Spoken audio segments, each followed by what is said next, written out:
Good evening, dear viewers. My name is Aduku Gloria Naomi from BVM3. In 2017, I had a friend who was called Max, my dog. One morning, he ran away from home, and when he came back later that evening, he was vomiting a lot, and in a few minutes, he died. Due to the pain of losing my pet, my family ordered for a post-mortem to be done to determine the cause of his death, and it turned out that he had been poisoned. So with me here today in the studio is a practicing veterinarian and an animal welfare advocate from the College of Veterinary Medicine, Makerere University, and he's going to give us his opinion in regards to the different methods that our local authorities are employing in trying to control the population of stray dogs in Uganda, which include poisoning, shooting these animals on sight, to which most urban dwellers' pets have fallen victim, just like my dog. So you're most welcome, Doctor. So thank you very much. And my name is Dickson Tayebwa, and I'm assistant lecturer at the College of Veterinary Medicine, Animal Resources and Biosecurity, and mainly I'm in charge of the students' practical training.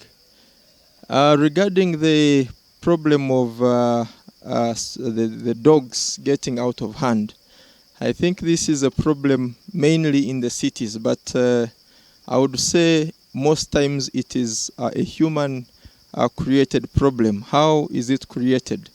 You will find that most of our people in the urban centers, they have dogs which they keep, of course, as pets because they love the animals. But some of those owners may not have fences. And where given the chance, of course, the dogs will always go out, mate, and definitely reproduce. And if that keeps going on and on, eventually the dog population becomes a nuisance. And the authorities definitely in usually the responses to dog bites and reported cases of dogs disturbing the community, they come, and one of the options they have been employing is poisoning. And in escalated cases, we have seen the police coming in to also shoot the dogs. Now, of course, from the animal welfare perspective, that is a little bit unfortunate, because we would have actually loved to use a better and more animal welfare-friendly approach. One of the approaches, for example, is really to make sure that we sensitize the dog owners to make sure that if you don't have a fence, for example, you sterilize your pet, to make sure that it doesn't roam around and then reproduce. Thank you so much, Doctor. So, as I said, I'm a BVM3 student, and we are studying principles of surgery. And I came across a term called euthanasia, which means the intentional killing of an animal to put it out of its suffering or pain, which in layman's language someone could call merciful killing. However, to me, any form of killing is killing. And I personally feel that this contradicts animal welfare. What is your take on it as a practicing surgeon?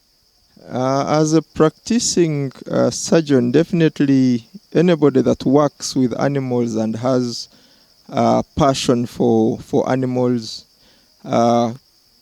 doing that practice of euthanasia is always the last option at the back of your mind. And even when you find yourself cornered and then you have to do it, it is usually quite a painful process. But over time and from experience, euthanasia is sometimes necessary, because you will find cases that are almost at the, it is, for example, difficult to correct. One time I had a case of a dog that had got a spinal cord injury. The dog was in pain. It had suffered for over 2 weeks, and really you weigh, and then you see that the chances, first of all, of the dog recovering are minimal. Then the pain, you have to now factor in the pain that really the dog is going through, and usually that's what determines euthanasia. So it is not something that you just do to any dog. Really, by the time you employ it, it has to be an option that is really as a last approach. Thank you so much. So, doctor, as a practicing veterinarian, you have been out in the field and you've come in contact with different farmers from different tribal backgrounds. And we know that different tribes keep animals for different reasons. A case in point, the Karamajongs, they keep their cattle, and one of the reasons is that they draw blood from the animal and mix it with the milk, which is taken as a meal. And so how would you regard animal welfare and field practice as a practicing veterinarian, and how best would you advise such people or such farmers to embrace animal welfare? Because I personally feel that doing that to an animal, drawing blood from it constantly every day so that you can get a meal, is very traumatizing and painful for the animal. Yeah, that's a very interesting question. Actually, when you are out there in the field, you will always encounter very many things that, for example, if you have just come from the university and you are interacting in the field, they sound strange. But oftentimes I've found out that rather than maybe condemning or being fearful about those approaches, we need to sometimes, first of all, understand the origin.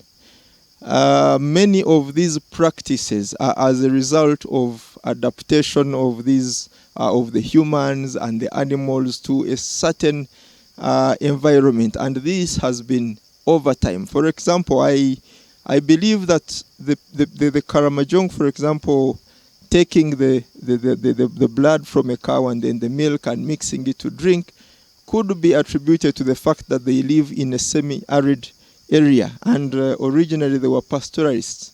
So imagine walking in a desert and all you have is your animal and your cow.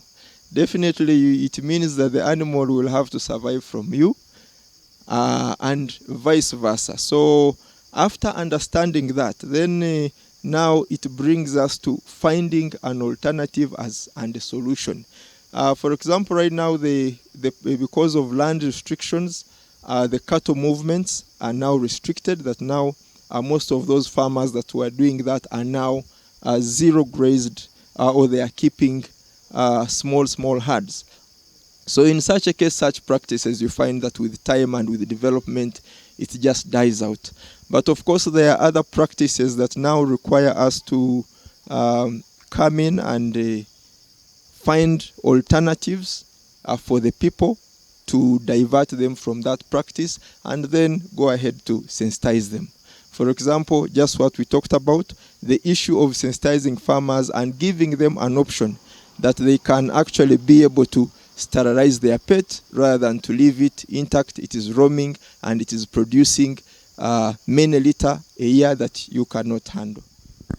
So, doctor, what would be your take-home message for the practicing veterinarians that are out there in the field and the veterinarians that are in training, especially like the students? How would you advise them in terms of animal welfare and the different practices that they will probably have to do in the field? What is your last message for them?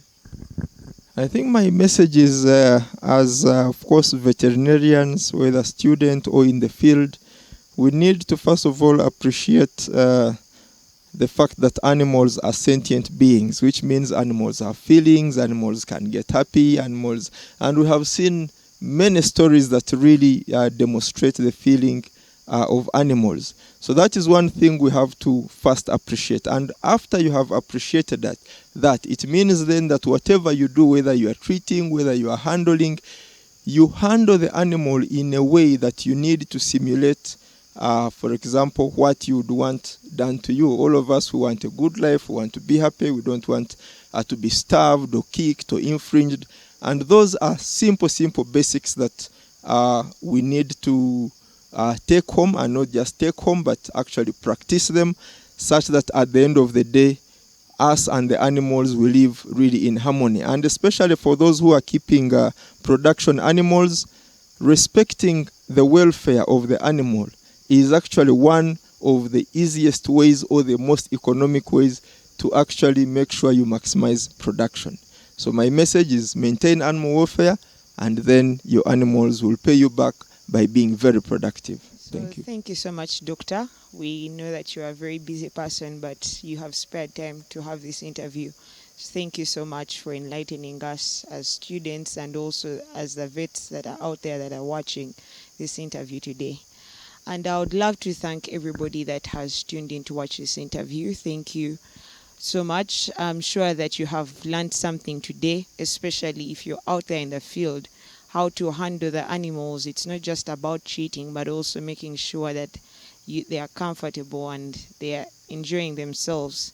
Thank you so much. I remain Aduku Gloria Naomi from BVM3, and this is the Animal Welfare Students Club Makerere.